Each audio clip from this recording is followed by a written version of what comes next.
paso para poner en duda la reputación.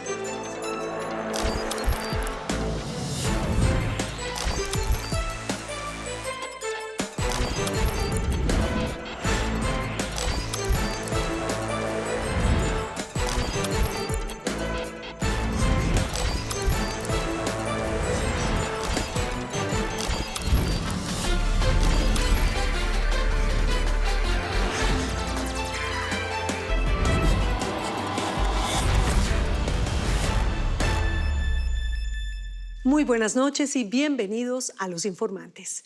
Soy María Elvira Arango y aquí estamos como siempre, como todos los domingos, con tres grandes historias. Francia Márquez ya no es la misma que conocimos. Esa mujer que acompañó la campaña representando las voces de las negritudes y las minorías y reivindicando su papel como líder social no es ni la sombra de lo que era. Ya con el sol a sus espaldas, muy frustrada por todo lo que no pudo hacer, por sus diferencias con el gobierno del que nunca se sintió parte, y también con ella, porque acepta que Colombia les quedó grande. Este es el tercer tiempo de la vicepresidenta que no fue. Desde hace 10 meses y por primera vez en la historia, al frente de la Defensoría del Pueblo está una mujer, Iris Marín Ortiz. Se necesita tener el cuero grueso y los nervios bien templados para moverse por Colombia tratando de hacer respetar los derechos humanos, sí, aquí en donde no se respeta ni la vida. Viajar con ella también es azaroso.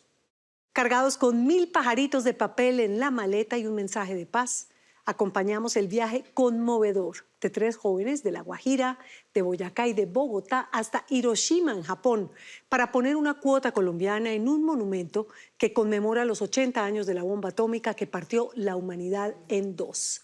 Con la esperanza de un mejor futuro, hasta allá llegaron cargados de buenas intenciones. Empecemos. Francia Márquez, la vicepresidenta de Colombia, bajó el tono. Esa mujer confrontadora y provocadora ha moderado no solo su manera de hablar, sus actitudes y su forma de ver la vida. La muerte de Miguel Uribe la estremeció también a ella y se suma a una larguísima lista de frustraciones y de dolores por todo lo que no se hizo. Y porque será ella, con el presidente Petro, la dupla que tendrá que responderle a la historia. La nena Arrázola la visitó en Cali, en donde vive la mayor parte del tiempo, y hablaron desde el famoso vuelo en helicóptero, los regaños de su madre y las peleas en Palacio mientras hace un corte de cuentas. Triste, hay que decirlo, de su gestión. Y cuando ¡fum! Me montan en el helicóptero y ¡pum! Me llevan hasta allá, hasta Dapa, cerquita ahí a la casa en un plan y aterriza ahí. Yo tengo unos perros y 2 perros hasta se asustaron en mi casa. Y claro, la gente entonces empieza a ver un aparato de esos que yo creo que nunca había ido por allá, empieza a aterrizar por allá, empiezan a hacer videos, a grabarme, no sé qué. Esto yo no lo hago por vanidad. Quienes me conocen saben que sufro de vértigo y me monto, o sea, en un avión, no en un helicóptero, y yo estoy ahí cogida a punta de arrancarle el brazo al que está a mi lado. Entonces no soy feliz en eso, no soy feliz, ha sido duro. Duro es el pico, han sido 3 años y 10 días de vértigo tanto para ella, para Francia Márquez, la vicepresidenta de Colombia, como para el país. Un sube y baja de momentos álgidos, de alturas y de velocidades extremas. Y otros donde ella y todos tenemos la sensación de que vamos en caída libre, en picada, pensando que nos vamos a estrellar. Antes de llegar a la vicepresidencia yo no sabía que habían helicópteros, que habían aviones, que el Estado tenía eso, yo no sabía nada de eso. Y tuvo que ir aprendiendo a punta de ese aterrizaje forzoso. A la larga, ella no se asomaba por ese enorme aparataje que es el Estado. Un cascarón recubierto de burocracia, lleno de documentos, unos para cobrar y otros para pagar. A mí me habían puesto unos explosivos en la vía para mi casa. Y el presidente me escribió y me dijo, tienes que andar en helicópteros. Y yo le dije, presidente, pero eso no es muy riesgoso. Me dijo, tienes que usar las herramientas del Estado. Y eso era mandarín, chino para ella porque venía de otra cosa, que le gustaba, de andar en la calle, en el barrio, en la vereda, defendiendo mujeres y ampliando espacio para los negros, para su comunidad afro. Con eso ganaba premios como el Goldman. Era distinguida en Harvard por la defensa del medio ambiente y hasta estuvo en el top 100 de las mujeres más influyentes en 2019, según la BBC de Londres. Y ahí es que me arman la narrativa de que, ay, que ya me aburguesé porque ando montada en un helicóptero y pues... ¿Hasta canción hubo? No, yo me la bailé. ¿En serio bailaban la Sí, canción? claro, con mis sobrinos. Uy, mis sobrinitos de esa canción les encanta. Tía, vamos a bailar el helicóptero. ¿Y yo qué hago? Pues divertirme con mi familia Pues sí. en medio de tanto dolor y tanto sufrimiento. ¿Qué más? Dolores que la quiebran, ataques que la dejan por el piso. Difícil, ha sido difícil, pero bueno. La entrevista fue en Cali, a donde pasa la mitad de su tiempo y va a Bogotá solo a compromisos de gobierno y el resto caminando por el Pacífico. Escribamos una nueva historia para Colombia. No quiso referirse a la vida privada del presidente que despierta tantos comentarios e interrogantes. El tema no es su prioridad y además no tiene acceso a ese primer anillo, a ese grupo de confidentes que siempre lo rodean. Vicepresidenta Francia Márquez, qué placer. El placer es Déjenos mío estar informarte. con usted aquí. Llegó con un vestido de colores claros, vaporoso, con un collar, varias pulseras, algunas artesanales, otras con un poco más de brillo. Su pelo estaba recogido hacia atrás y sonriente, tranquila, con menos recelos y sin mucha cautela, más bien liviana, con varios kilos de menos y uno que otro toquecito estético. Cuando yo empecé a decir que voy a lanzarme a la presidencia, la gente se me burlaba. ¿A la presidencia de qué? De la Junta de Acción Comunal. Y yo no, a la presidencia de Colombia. La gente de mi propia comunidad me decía, ¿qué le pasó a Francia? Francia enloqueció. Fue el inicio de un amplio repertorio de ataques verbales que no solo incluyeron a su comunidad, sino a la oposición y hasta a su propia mamá, que le dio un regaño de padre y señor mío, que todavía no se le olvida y ahora se ríe. Cuando me alquilan esa casa, entonces empiezan a decir que he comprado casa de 5.000 millones de pesos y todo eso. Y la mitad del sueldo tenía que pagar la casa, pero yo dije, lo hago porque me tocó en ese momento también decirle a mi mamá que se venga de Suárez. Tampoco pensó que iba a salir de su casa, emberracada. Empezó a tratarme mal. Yo no la mandé a meterse en eso. Y entonces yo como desesperada, ¿qué voy a hacer con mi familia? Todavía me dice. ¿Verdad? Mi vida me cambió, se me volvió un infierno porque usted se metió en eso. Entonces ha sido doloroso todo esto. Doloroso por cuenta de este cargo que le ha traído momentos de momentos.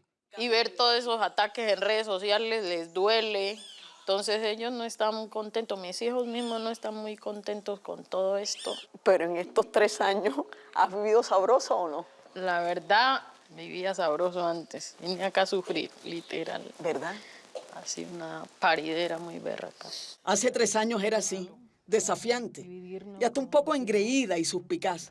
¿Se van a quedar 4 años? Pues yo como vicepresidenta, claro que sí, pero si mañana hay posibilidades de tener aspiraciones a otros lugares, pues lo seguiría haciendo.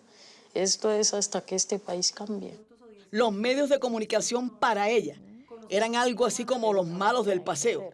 Y también hay que decir que era primípara en este fogueo mediático, al que cada vez mira con menos antipatía y entiende mejor. Yo sé que estoy aquí por todos los colombianos, pero tengo claro también mi responsabilidad con los que no viven en las mismas condiciones. Salió así en Los Informantes con sus 39 años, recién elegida y posesionada hace 3 años, estrenando una vida y un ropaje que a veces sentía apretado y estrecho. Yo no llegué aquí para que me quiera la gente, ¿sí?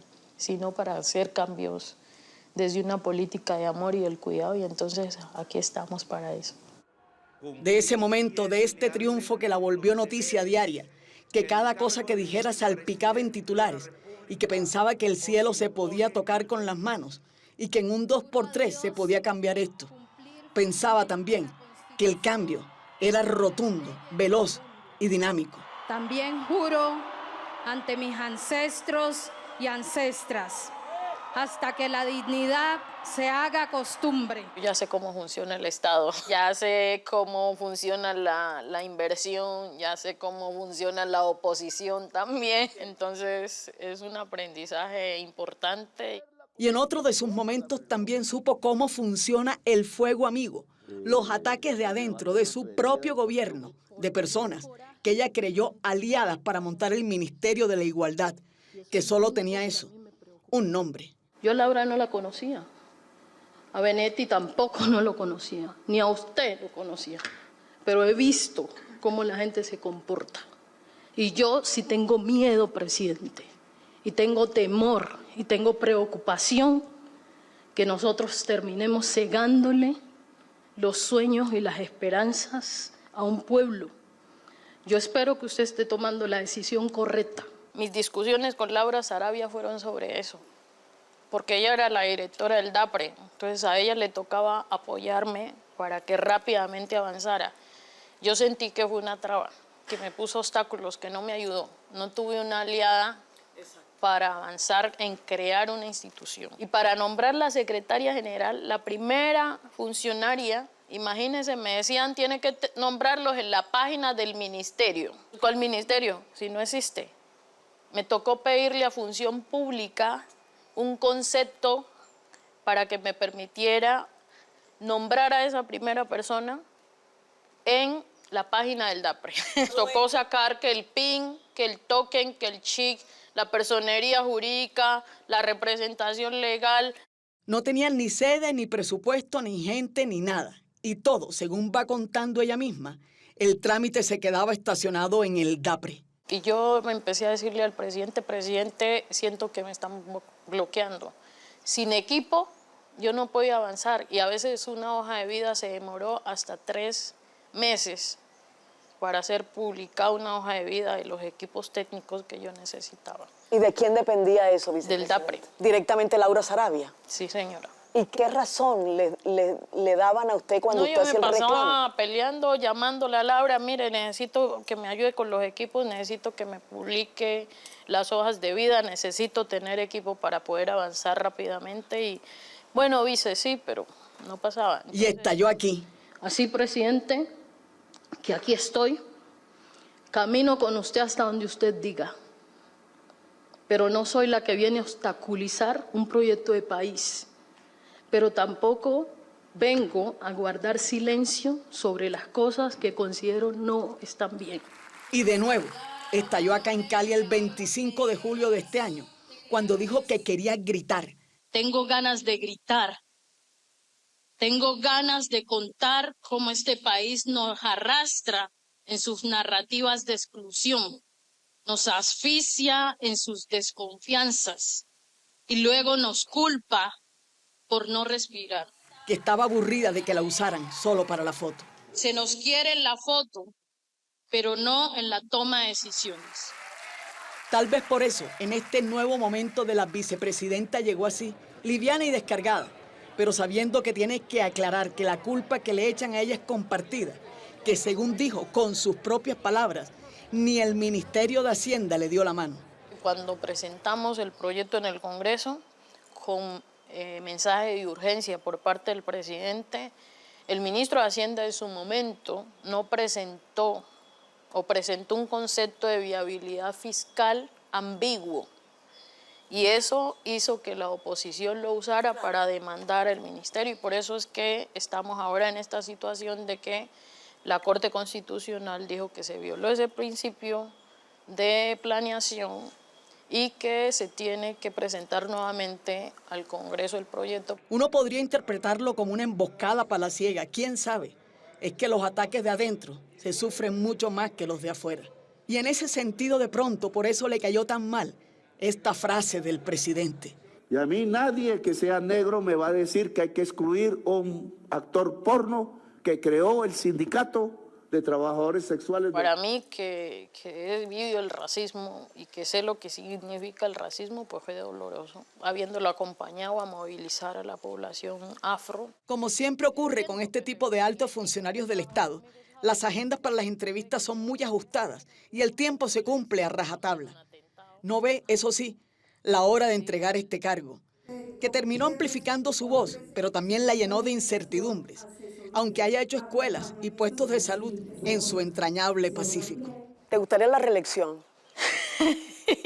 Bueno, Pues una opción. yo soy una abogada, respeto la Constitución política y nuestra Constitución. Es una opción que está en el ambiente. Sí, pero tenemos que hablar sobre realidad. Y la realidad es que la Constitución política no permite la reelección. Así que fuimos elegidos por 4 años y nos toca es cumplir y avanzar lo más que podamos para en estos 4 años hacer lo más que podamos. Sembrar las semillas, abrir caminos, que es lo que desde mi punto de vista hemos estado haciendo. De su futuro no habla, pero sí de su presente agobiado por las imposibilidades de un papeleo abrumador. Yo siento que hay frustración, creo que hay mucha burocracia institucional, pero uno no puede pasarse esos pasos porque así está hecho este sistema. Un sistema que no pudo cambiar y que fue entendiendo que hay malquerencias de todos lados, pero también seguramente recogió cariño. No pierdo la esperanza de que este país pueda vivir sabroso, en paz. Su familia sufriendo, eso sí, contando los días. Sus hermanas ni siquiera revelan mucho su parentesco. Yo tengo que decirle que yo tengo hermanas que trabajan en casas de familia y las tratan mal. Y ellas les ha tocado negarse y decir, no, yo no la conozco para resguardarse y para cuidarse, pero ha sido doloroso para mi familia esto. Sus hermanos van de vez en cuando a las minas a sacar oro, mucho o poquito, y con eso se mantienen, dice ella, que vive rodeada por un dispositivo enorme y que ya quiere zafarse de tanto rigor y también salir del país por un tiempo y regresar. Todavía no sabe bien a qué. Tiene 43 años, 2 hijos, 2 nietos y su marido Rafael Pinillos, que anda siempre rondando sus pasos.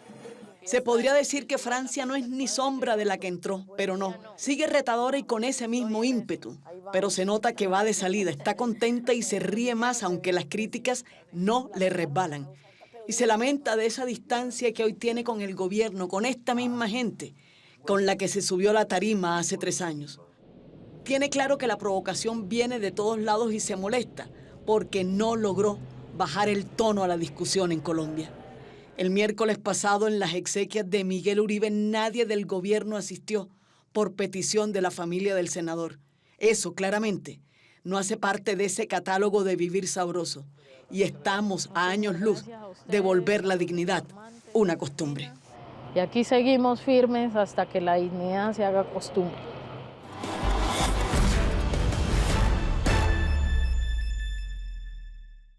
Justamente esta semana, Francia Márquez le va a entregar al país su balance desde la vicepresidencia de la República. Ya veremos qué tiene para mostrar. Nosotros nos vemos después de comerciales. El temple de la primera mujer defensora del pueblo en Colombia. Los espero.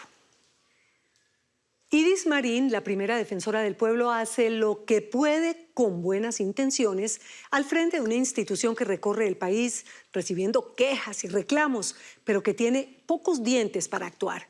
La crisis de desorden público está tan delicada que en su administración se acuñó un nuevo término que debería estremecernos a todos: el juvenicidio.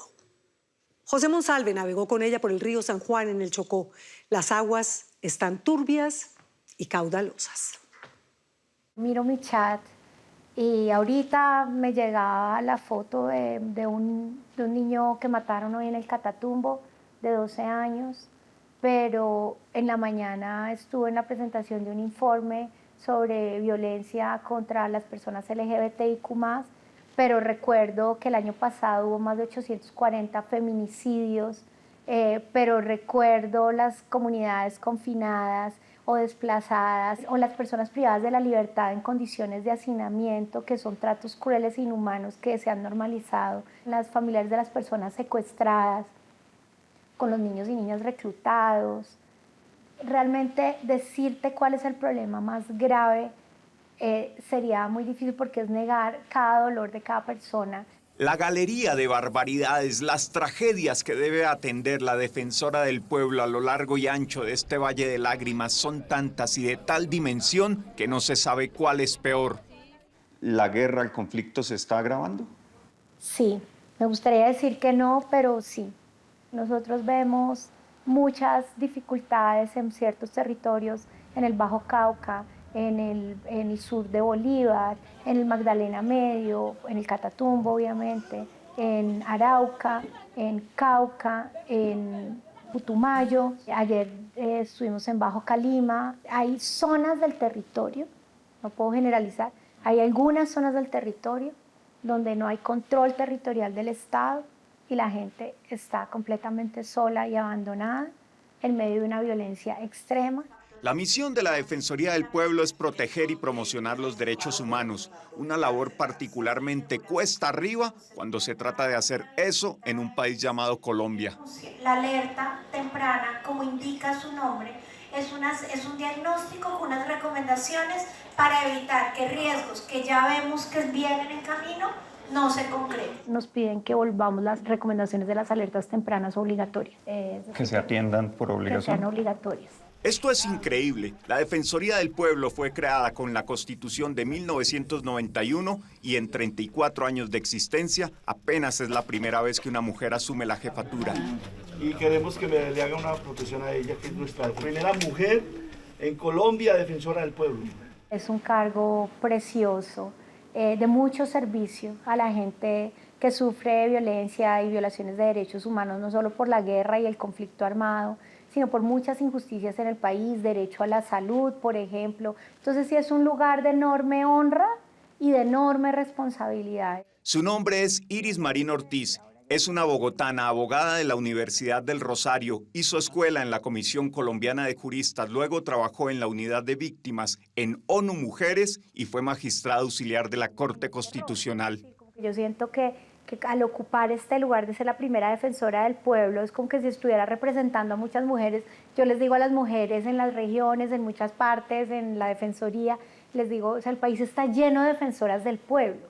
Entonces, como si a uno le pusieran a prestar su cara, su rostro, para visibilizar ese trabajo de tantas mujeres en el país. La primera defensora del pueblo pidió ser posesionada fuera de Bogotá.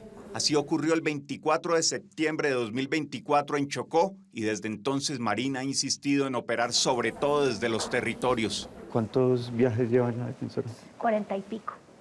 43 creo, 42 o 43 me dijeron ayer. 40 y pico brigadas en los territorios del país y contando. A la fecha ya va por más de 50.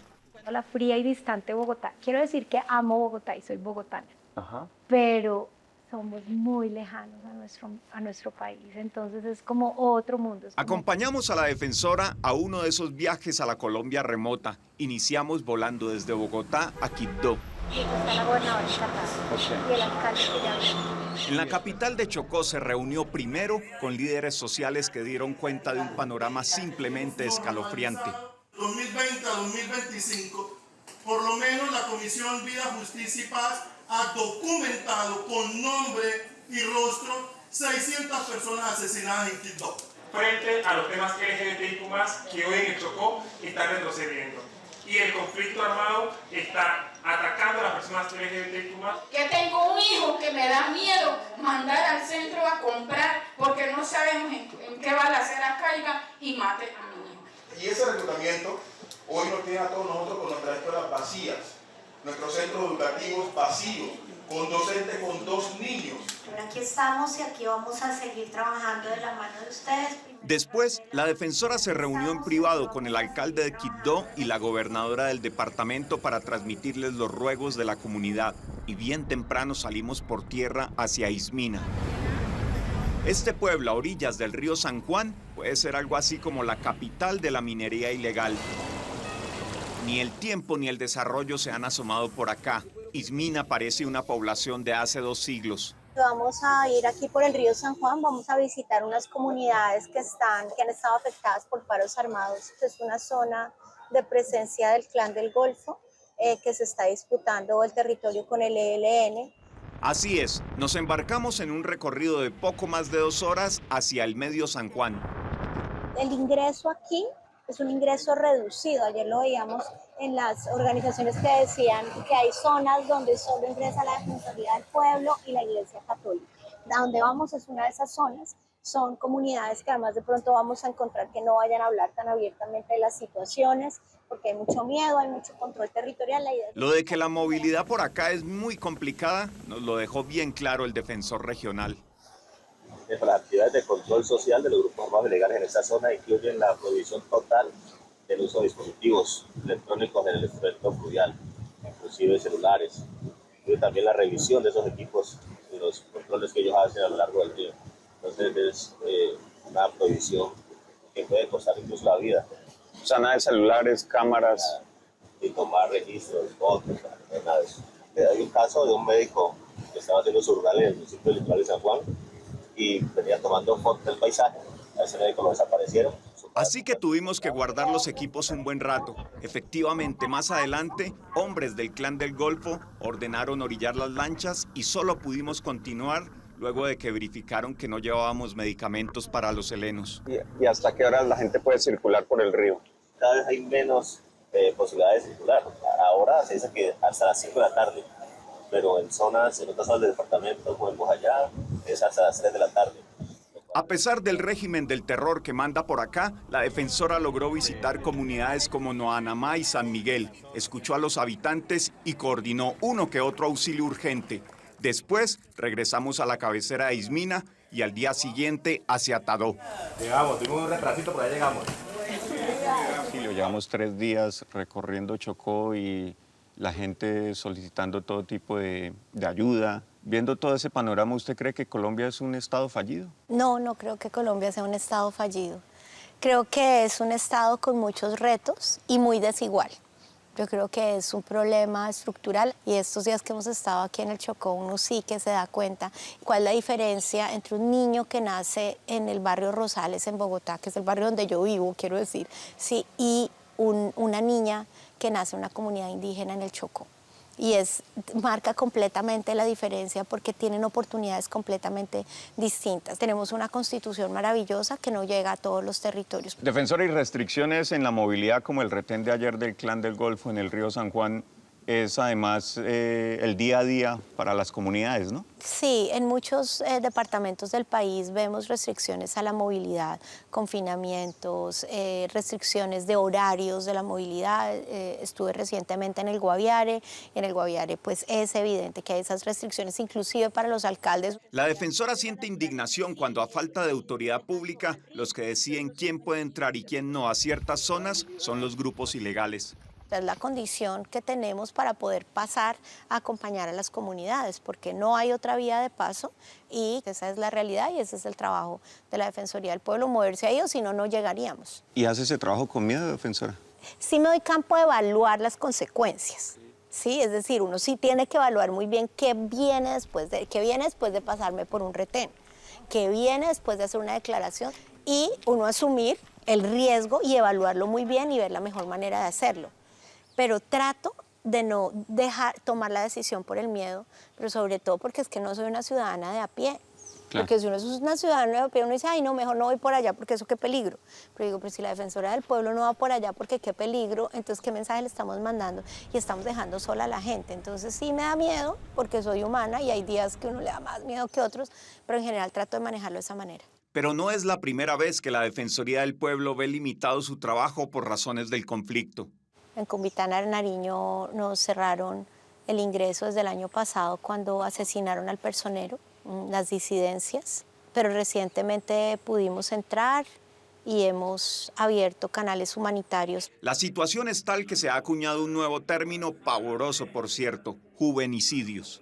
El juvenicidio es toda esta amenaza y este riesgo en que están los jóvenes que llevan a homicidios y a desapariciones forzadas en algunas zonas del país. Están sacando a sus hijos e hijas desde los 10 o 12 años de sus comunidades, porque saben que si se quedan ahí van a tener, es decir, va a haber un reclutamiento o van a tener unos riesgos. Y aunque parezca imposible, hay un fenómeno aún más triste que el llamado juvenicidio.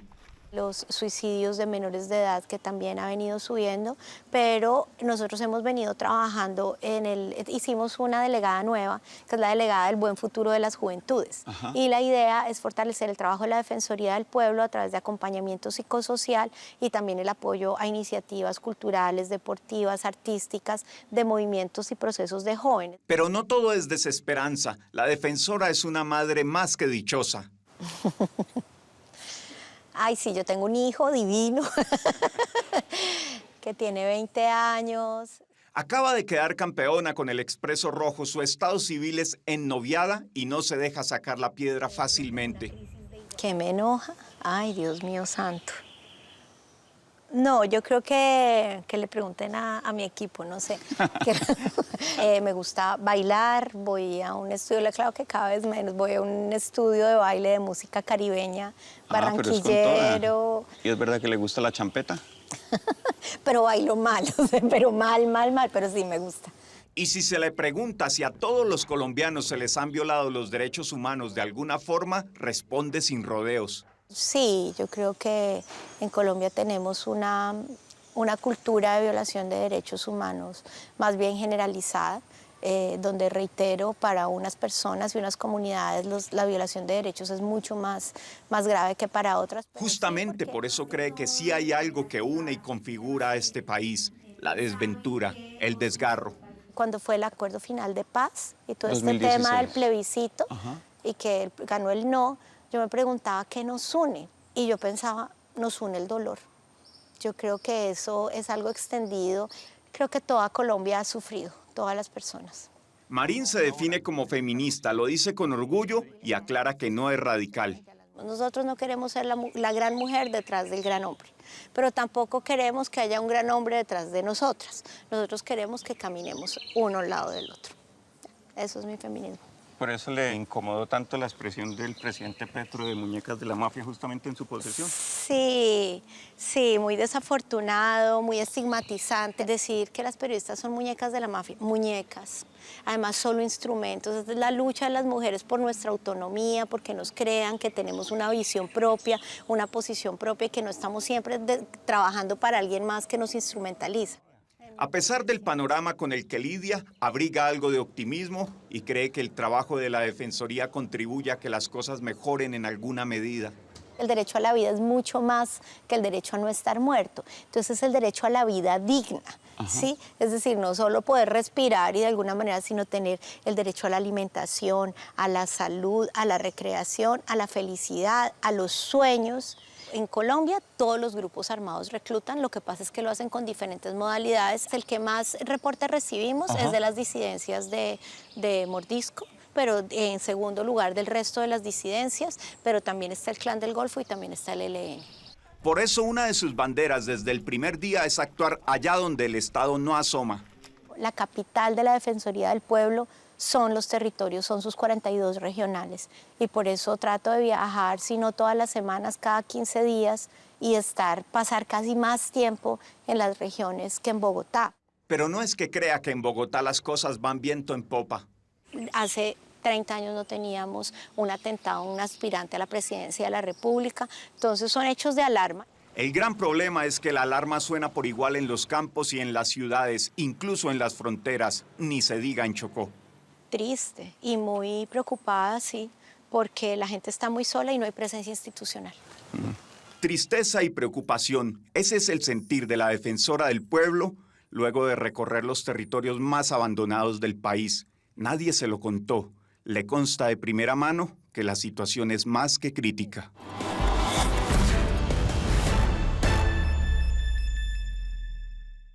Como la otra prioridad de la defensora es la protección del medio ambiente, la entidad ahora se conoce como la Defensoría del Pueblo y la Naturaleza. Ahí también tiene mucho trabajo, porque la minería ilegal y la deforestación son otras dos calamidades nacionales. No se vayan, los espero después de comerciales con un mensaje de paz. El vuelo de 3 pelados colombianos a Hiroshima a los 80 años de la bomba atómica. Ya nos vemos. Hace 80 años la humanidad cometió uno de sus peores errores. Alrededor de 200.000 personas murieron por cuenta de las bombas que Estados Unidos lanzó contra Hiroshima y Nagasaki. Y para que no se repita, 3 jóvenes colombianos viajaron hasta Japón para llevar un mensaje de paz. Le contaron a Simón Posada la aventura de sus vidas con una maleta llena de aves de buen agüero. Hajimemashite, watashi wa Leon Samuro desu. 18歳です。大学でエンジニアの2年生です。テクノロジーが大好きです。どうぞよろしくお願いします。Él es Samuel León, es bogotano, tiene 18 años. Estudia ingeniería mecatrónica y estas fueron las primeras palabras que aprendió a decir en japonés. ¿Y qué es todo eso? Bueno, primeramente me presenté. Soy Samuel León, tengo 18 años, estoy en segundo año de ingeniería. Me gusta la tecnología y un gusto en conocerte. Samuel viajó desde Bogotá hasta Hiroshima, la ciudad donde cayó una bomba atómica hace 80 años exactamente. Lo acompañaron 2 chicas más, Diana Ruiz y Araceli Sierra. Después de la guerra, hicimos este lugar como parque para orar la paz. Y lo que más me entristece como ingeniero es que utilizaron la ciencia para eso. Todo ese avance tecnológico, todo lo usaron para crear un artefacto que mató a millones de personas. Amazonas y Guajira, unidos somos Santa Alianza. Los 3 pertenecen a una organización religiosa llamada Santa Alianza, que tiene más de 35 años de existencia en el país y busca transformar la vida de jóvenes vulnerables con educación, intercambios y fomento del liderazgo. Ahora más que máquinas necesitamos más humanidad, más que inteligencia, tener bondad y dulzura. El viaje fue un premio que recibieron gracias a su trabajo comunitario, dado directamente por la empresa de automóviles Mazda, que fue fundada en Hiroshima 25 años antes de la bomba. De acá de Hiroshima me llevaría la resiliencia. Ellos dijeron, vamos, hagámosle, reconstruyamos la ciudad. Entonces esa experiencia de la resiliencia que tienen acá en Japón y en Hiroshima es algo que realmente me impacta y que realmente quiero aplicar en mi día a día. El señor está muy hermoso. El de la plata. Los jóvenes volaron casi 1 día y medio hasta Japón, en el viaje más largo de sus vidas. Yo lloré, porque pues, fue una emoción muy grande, porque es un sueño cumplido, porque es muy lejos, literalmente. Y en sus maletas iban cargados con grullas de origami, unas aves hechas en papel en honor a este bello animal que simboliza la buena fortuna en la cultura japonesa. Las grullas se convirtieron en un símbolo de paz, se convirtieron en un faro de luz para acá en Japón seguir impartiendo esa filosofía de paz. Así es, estas aves de patas larguísimas son aves de buen agüero en Japón y las 6.000 grullas que llevaron estos 3 jóvenes hasta allí tenían un objetivo, entregarlas aquí, en este monumento en honor a una de las víctimas más reconocidas de la bomba de Hiroshima. Así como ella, hay muchísimos niños alrededor del mundo que están viviendo algo que ellos no desearon, que viven entre el miedo y las balas, entre conflictos. A final de cuentas, la historia de Sadako es una historia de resiliencia, al igual que la de Hiroshima y Japón, que pues básicamente trató de seguir luchando hasta el final para curarse de su leucemia provocada por la radiación. Sadako Sasaki tenía 2 años de edad, ese 6 de agosto de 1945. Su casa quedaba a 1.6 kilómetros del punto cero donde cayó la bomba. Ella salió volando por la ventana por cuenta del estallido, pero cuando su mamá la recogió estaba prácticamente intacta. Sin embargo, la procesión iría por dentro y con los años la radiación fue incubando la leucemia que terminaría por llevársela 10 años después del ataque estadounidense. En su convalecencia, Sadako empezó a hacer grullas en origami con las envolturas de sus medicinas. Desgraciadamente ella no pudo completar las 1000 grullas, pues al completar 1000 grullas es una creencia de Japón, que cuando tú completas 1000 grullas de origami se te puede conceder un deseo. Yo vengo a traer esas grullas para que todo conflicto, para que toda discrepancia que haya entre los seres humanos desaparezca. Sin embargo, se dice que a Sadako solo le faltaron 356 grullas para terminar las 1000. Igual su historia se siguió difundiendo y eso fue lo que permitió que las demás personas se sumaran a hacer sus grullas de papel. Entonces fue muy bonito al enterarme de esa historia y también como estar allá entregando esas grullas en honor a Sadako. Personas de todo el mundo vienen a Japón a rendirle tributo a esta niña y estos 3 jóvenes colombianos tuvieron la suerte de caminar con las grullas en medio de los cerezos en flor, algo por lo general que ocurre en primavera entre finales de marzo y principios de mayo, pero es una lotería y hay personas que viajan hasta Japón en estas fechas para ver los cerezos y no tienen nunca la suerte que tuvieron ellos. Justamente fuimos en la semana de los cerezos y eso fue impactante porque solo era esa semana y ir justamente esa semana fue como si Dios lo hubiera cuadrado justamente para esa semana. Las grullas fueron depositadas en unas urnas que existen en este monumento y están divididas por países. Para que su sueño se cumpla, de que no haya más guerra, de que sea la paz, pero escribamos la paz con ese. Así es, en estos momentos el mundo entero está en incertidumbre. Hay guerras en todos los continentes y la amenaza de una bomba nuclear está al rojo vivo. Por eso el viaje de esos 3 colombianos hasta el otro lado del mundo buscaba mandar un mensaje y recordar el sacrificio de Sadako Sasaki 80 años después de la bomba de Hiroshima. Y eso fue algo muy bonito porque uno realmente sentía como esa forma de entregar las grullas, como ese sentimiento de paz que uno va a hacer allá a Hiroshima. ¿Cómo aprendiste a hacer las grullas en papel? Pues yo las aprendí a hacer, pues aquí en mi casa cuando nos dijeron vamos a ir a tal cosa, vamos a llevar grullas. ¿En YouTube o qué? En YouTube, en TikTok, entonces yo iba mirando cómo se hacían. Diana vive en esta montaña junto a su mamá y su hermana. Allí tienen un jardín infantil donde cuidan niños campesinos. ¿Este con qué bonito te quedó? Mi mamá es madre comunitaria, entonces ella nos cuidaba a mí y a mi hermana porque somos mellizas. Su labor es fundamental para que muchos de sus vecinos puedan trabajar de sol a sol, sin dejar a sus hijos encerrados o solos en una casa con los peligros del campo al acecho. Los papás de los niños son agricultores, son amas de casa, que se esfuerzan demasiado para llegar hasta acá porque viven en veredas muy alejadas. Me acuerdo de un niño que llegó acá por conflictos, los papás estaban en la cárcel, y una señora de acá lo recibió. El niño tenía bastantes problemas porque, en primer lugar, no le dieron educación. El niño ya tenía como 8 años y no había ido a la escuela. Y muy lejos de allí, a orillas del mar y entre las dunas del desierto, Aracelis Adelaida Sierra de Duque también pertenece a Santa Alianza. Es guayú, pero siempre había sentido admiración por la cultura japonesa. Soy muy fanática de las películas japonesas. Había visto muchos videos de cómo era Japón, pero por películas, por novelas, por dramas, así.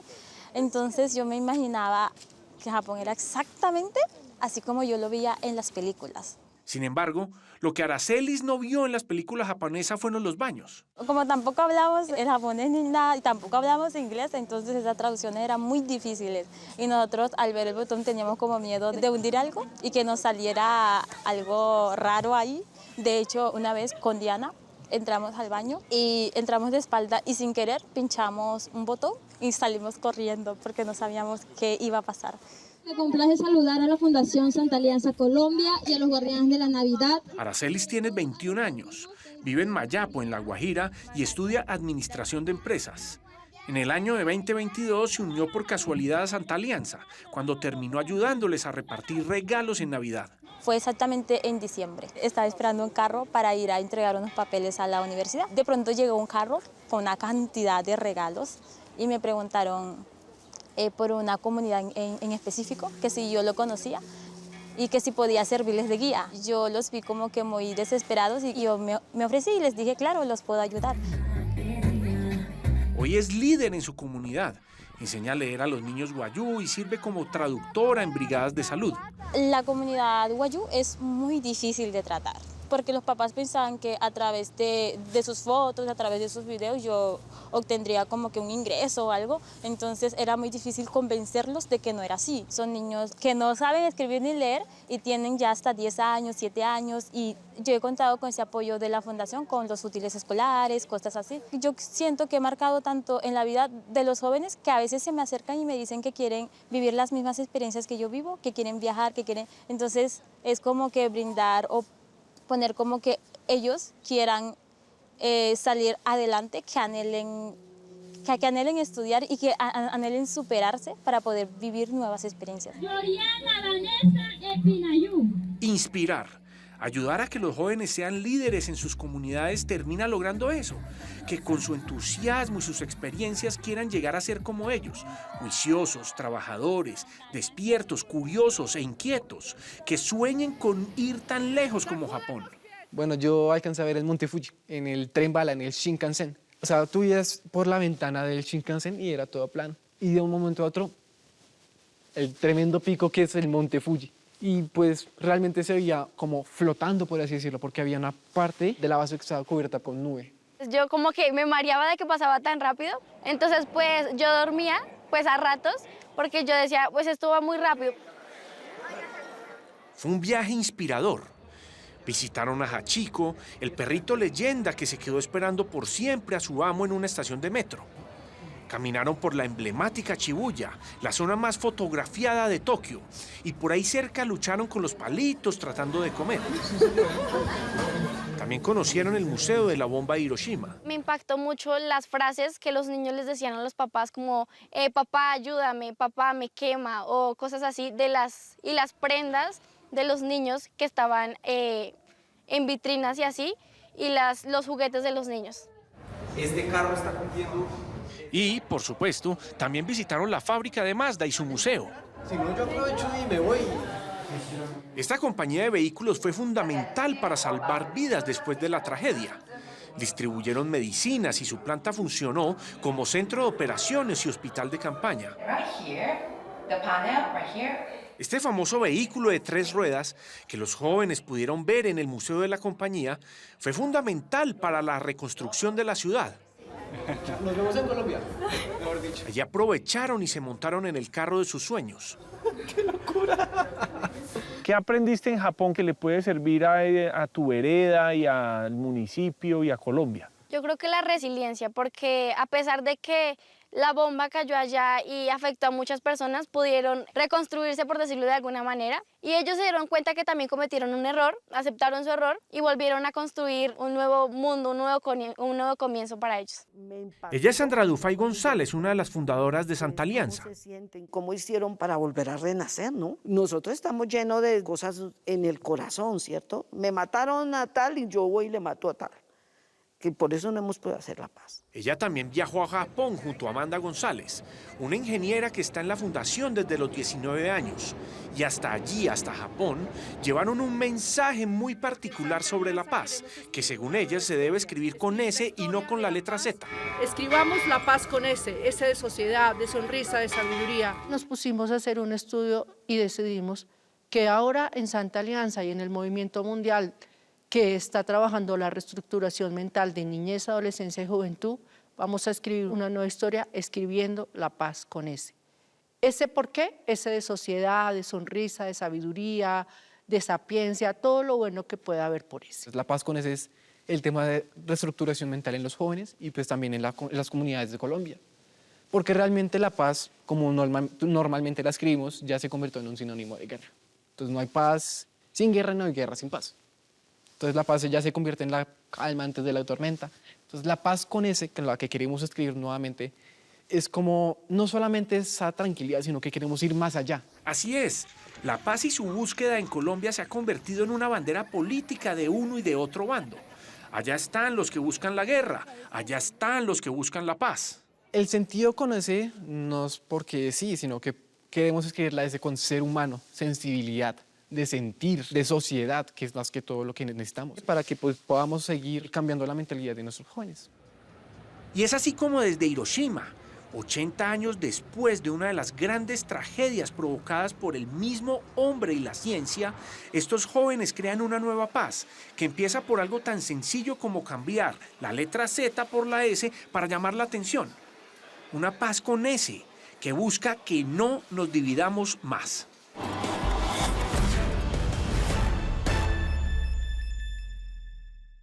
La Fundación Santa Alianza no para en sus esfuerzos de dar un mensaje de paz en todo el mundo, al punto de que ya lograron llevar su paz con S hasta Alemania.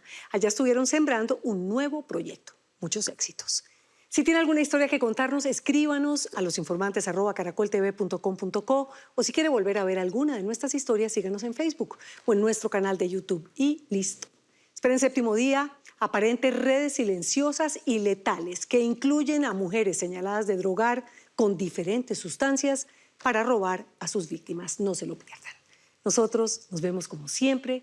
Los espero el próximo domingo con otras 3 grandes historias. Buenas noches. Que descansen.